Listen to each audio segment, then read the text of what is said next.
सबसे इंटरेस्टिंग बात यह है कि हम जितने भी इस वक्त यहाँ पे लोग बैठे हैं, ये 3 प्रोसेस की बाई प्रोडक्ट है, 3 प्रोसेस की, और कोई बंदा इसे डिनाई नहीं कर सकता।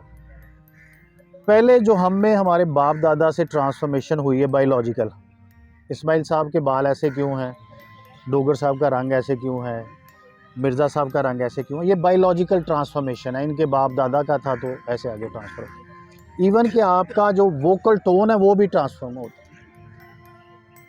एक तो ये फैक्टर है। दूसरा फैक्टर है कि जब आप माँ के पेट से निकल के तो बाहर आते हैं तो 7 से लेकर 10 साल के दरमियान आपका जो ब्रेन है, जिसको हम सब कॉन्शियस कहते हैं, उर्दू में लाशऊर कहते हैं, वो जस्ट लाइक अ डाउनलोड यूएसबी काम करता है। आप जिस अंदाज से दरवाज़ा बंद करते हैं ना घर का, आपका बच्चा 2 दिन का है, वो भी उसके ज़हन में फीड हो रहा है। आप जिस अंदाज से अपनी बेगम के साथ बात करते हैं उस बच्चे के सामने, वो भी उसके ज़हन में फीड होता है।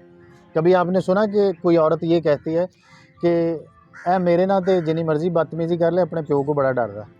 वो उसके सब कॉन्शियस में ये फीड होता है कि ये वो बंदा है जिसके साथ ऊंची आवाज़ में बात की जा सकती है, जिसके साथ बदतमीज़ी की जा सकती है, क्योंकि आपने अपने बच्चे के सामने वो एक्सरसाइज की थी। 2 फैक्टर हो गए। और तीसरा फैक्टर कि जो आप 10 साल के बाद अपने बच्चे को जिस कॉलोनी में रखते हैं, किस किस्म की स्कूलिंग देते हैं, तो वो एक अपनी इन 3 प्रोसेस की बाई प्रोडक्ट बन जाता है। अब उसकी आदत भी तमाम उसी प्रोसेस के तहत बनती है। अब बहुत ही हमारे एक कारोबारी दोस्त हैं, उन्होंने पिछले दिनों एक कंसल्टेशन के लिए मुझे बुलाया। एक ही बेटा उनका, वो कहते हैं यार ये कभी कभी रूड हो जाता है, बल्कि बदतमीज़ हो जाता है। तो मैंने कहा आप गौर से जायज़ा लें कि आपकी शख्सियत में ये पहलू है। इंसाफ से काम लेना, झूठ नहीं बोलना, क्योंकि इंसान की इस्लाह का पहलू तब शुरू होता है जब वो माने कि मैं यहाँ पे गलत हूँ। तो उन्होंने कहा हाँ। तो मैंने कहा फिर आपका गिला तो नहीं बनता ना इससे, आपने इसको जो दिया वही आपको लौटा रहा है। अब इसका हल क्या है? सवाल ये है कि अब इसका हल क्या है? हल ये है, अब ज़रा सोचिए कि कभी आपने घर जाते हुए अपने घर का एड्रेस किसी से पूछा? नहीं, वो आपके सब कॉन्शियस में इनग्रेव हो जाता है। जैसे नालियाँ नहीं बन जाती, यहाँ से मैं निकलूँगा, इधर मुड़ूँगा, आप सीधे अपने घर को। और कभी आपने इंटेंशनली अपने घर नहीं गए, आपने यहाँ से निकलना है तो आपने अपने घर चले जाना। मज़ेदारी की बात यह कि हमारी जितनी आदत होती है ना, वो हमारे सब कॉन्शियस में इनग्रेव होती हैं। और आदत की डेफिनेशन ये है कि जो काम आप बार बार करें, आसानी के साथ करें, वो आपकी आदत है। और जो काम आपको करते हुए एफर्ट करनी पड़े और आपको भारी लगे, वो आपकी आदत नहीं। अच्छा, अब करना क्या है? अब सवाल ये है कि आप जैसे दोस्त जिनकी उम्र 40-50 से ऊपर होती, उनके लिए रिकमेंडेशन ये है कि एक प्रोसेस होता है सेल्फ रिफ्लेक्शन का। सेल्फ रिफ्लेक्शन मिर्ज़ा साहब कहते हैं, जब आप शीशे के सामने खड़े होते हैं ना, जो आपको नज़र आता है, और शीशा कभी झूठ नहीं बोलता। आपने अपने ज़मीर की अदालत में अपने आप को खड़ा करना है और इंसाफ से ये सोचना है कि मैं कहाँ कहाँ पे गलत अपने ब्रेन में इनग्रेव हो गया, मेरे सब कॉन्शियस में कहाँ कहाँ गलत चीज़ें इंसिडेंटली, इंटेंशनली, अनइंटेंशनली इनग्रेव हो गए। और जिसमें एक बात याद रखें कि जिसमें वो तमाम चीज़ें शामिल हैं जिनका आपको पता भी नहीं और आप करते हैं डेली। बारीकी से जायज़ा लेंगे तो वो सारी चीज़ें खुल के आपके सामने आ गई। अच्छा, जब आपको पता चल गया कि मैं शॉर्ट टेम्पर हूँ, मैं अपनी बीवी के साथ जितने मुझे इतनी सर्विस प्रोवाइड की है उनके साथ, फिर उसके बाद बच्चों के साथ। अच्छा, बच्चों के साथ भी ना ताल्लुक़ में आपकी रेड लाइंस होती हैं। हमारे ताल्लुकात कहाँ पे ख़राब होते हैं कि बाज़ औक़ात हम ओवरलैप करते हैं कि मैं तो इसका बाप हूँ, मैं तो जो मर्ज़ी कह सकता हूँ। नहीं, आपके अंदर से ये आवाज़ आती है कि ये रेड लाइन है, जब मैं बात करूंगा इस अंदाज में तो मेरा बेटा रिटेलिएट करेगा।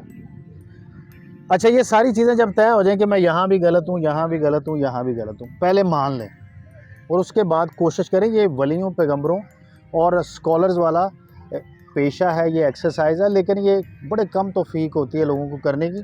लेकिन शर्त यह है कि अगर वो डिटर्मिन्ड हो तो वो कर जाते हैं।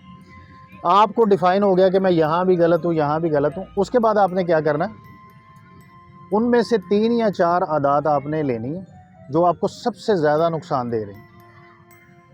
उनको आपने डिफ़ाइन कर लेना और उसके बाद उन पे काम करना शुरू कर देना कि आज के बाद मैंने पोलाइट रहना है, अपने बच्चों के साथ इस अंदाज में बात करनी। अच्छा, जब वो आप शौरी तौर पे कोशिश करते हैं ना, जिसको इस्लामाइजेशन में साइकोलॉजिकली कहते हैं 40 डेज़, उसके बाद वो चीज़ फिर आपके सबकॉन्शियस में इनग्रेव हो जाती। That activity will become your habit, वो आपकी क्या बन जाएगी, आदत, और उसको करने में आपको ज़रा भी कोशिश नहीं करनी पड़ेगी। इस हवाले से मैं पर्सनल एक एग्जांपल देता हूँ कि हम भी आप लोगों की तरह, मैं भी ऐसा नहीं था और शायद अब भी वैसा नहीं, रिलक्टेंट थे गुफ्तगू कर रहे में, गाली भी निकाल देनी, गलत लतीफ़ा भी सुना देना, किसी की सेल्फ़ रिस्पेक्ट भी डिमोलिश कर देनी। हमें अंदाज़ा नहीं होता कि बंदा दो तरह से ज़ख्मी होता है। एक होता है जब मैं इनको चुटकी काटूँगा, एक होता है जब मैं इनके मिजाज के ख़िलाफ़ बात करूँ, और ख़ास तौर पे वो बात करूँगा जो अल्लाह ताला की ज़ात ने इनमें कमी रखी है तक़सीम के दौरान अपनी हिकमत के तहत। जब मैं वो बात करूँगा ना, हो सकता है कि हमारी दोस्ती, हमारे ताल्लुक़ की वजह से वो बंदा रिएक्ट ना करे, लेकिन उसकी रूह ज़ख्मी होती है। और जब रूह ज़ख्मी होती है तो चूँकि रूह का ताल्लुक़ डायरेक्ट अल्लाह ताला की ज़ात से है, कुरान में इरशाद है कि जब ज़ुर्रियात आदम अलैहिस्सलाम की हथेली पे रखी गई तो अल्लाह ताला ने फरमाया कि अलस्तु बि रब्बिकुम, तो सारी रूह जो है उनसे आवाज़ आई कालू बला, क्या तुम अपने रब को पहचानते हो? तो आवाज़ आई जी हाँ। रूह में ये अल्लाह ताला ने चीज़ रख दी है कि रूह पहचानती है कि मेरा कोई खालिक है, मुझे उसको जवाबदेह होना है और मुझे स्पेयर नहीं किया जा सकता। लेकिन हम क्या करते हैं कि हम उसको ओवरलैप कर देते हैं, दबा देते हैं। उसका ये रिज़ल्ट आता है कि कभी कभी हम अपनी बीवी की भी सेल्फ़ रिस्पेक्ट डिमोलिश करते हैं, बच्चों के साथ भी ओवरलैप करते हैं, दोस्तों के साथ भी करते हैं। और उसके रिज़ल्ट्स क्या आते हैं कि when I am talking to you, जब मैं आपसे गुफ्तगू कर रहा हूँ, I am craving my image in your brain, मेरी एक तस्वीर बननी है आपके जहन में, आप मुझे परसेप्ट, मेरे लिए दुआ, मेरे मुतल्लिक़ रिमार्क्स उसी तस्वीर के हवाले से पास करें। तो सबक ये है, हासिल गुफ्तगू बात ये है कि जब भी आप किसी के साथ बैठें, पहले तो बात करने से पहले, क्योंकि हमने तो खैर गौर ही नहीं किया, साइंस ने तो अब हमें खोल के बता दिया, ये जो हमारा फोरहेड है ना, जिससे फ्रंटल गायरस कहते हैं, फ्रंटल लूब कहते हैं, that is our thought process. हमारा यहाँ पे सारा थॉट प्रोसेस यहाँ पे होता है। यहाँ के एक पीछे अमेगडला है, वहाँ पे हमारा मज़हब का खाना है, जज्बात एहसासात का खाना है। कभी आपने देखा कि सड़क पे मोटरसाइकिल गाड़ी के साथ टकराया हो, गाड़ी वाला निकला और उसने उतरते ही मोटरसाइकिल वाले को चपेड़े मारनी शुरू कर दी। कभी आपके पोते ने, आपके नवासे ने ऐसे झोड़ दिया हो आपने, और आपने रिफ्लेक्स एक्शन में उसके ऊपर थप्पड़ या गाली निकाल दी। वो सिर्फ इस वजह से होता है कि आप उस रिएक्शन को थॉट प्रोसेस में ले जाने की बजाय डायरेक्ट अमेगडाला में ले जाते।